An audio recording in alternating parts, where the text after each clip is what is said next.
السلام علیکم، میرا نام عدنان رضا خان ہے اور میں آپ کے لیے ایک اسٹوری لے کر آیا ہوں کہ ایک انگریز ہوتا ہے، اس کو جو ایک شک کا مرض ہوتا ہے کہ اس کے بیڈ کے نیچے کوئی ہے. بچپن سے یہ مرض ہوتا ہے کہ اس کے بیڈ کے نیچے کوئی ہے. جب وہ بڑا ہوتا ہے تو اس کا شک جو ہے وہ ڈر اتنا بڑھ جاتا ہے کہ وہ سائیکولوجسٹ کے پاس جاتا ہے.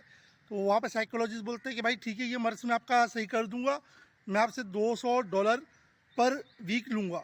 ٹھیک ہے، اس کے بعد جو ہے وہ وہاں سے اٹھ کے آ جاتا ہے، 1 سال تک غائب ہو جاتا ہے. جب 1 سال بعد اس سائیکولوجسٹ سے اس کا کسی تقریب میں ملاقات ہوتی ہے تو بولتے ہیں خیریت آپ آئے نہیں. اس کے بعد بولنے بھائی ایک پاکستانی نے میرا جو ہے یہ شک، میرے پاکستانی دوست نے میرا یہ شک جو ہے صرف ایک پلیٹ بریانی اور ایک کولڈ ڈرنک کیا وز جو ہے وہ حل کر دیا. اس نے بولا کیا ہے؟ سائیکولوجسٹ نے بولا اس نے میرا پلنگ بکوا دیا، اور پلنگ بکوانے کے بعد بولا بھائی گدا جو ہے وہ زمین پہ ڈال کے سویا کرو.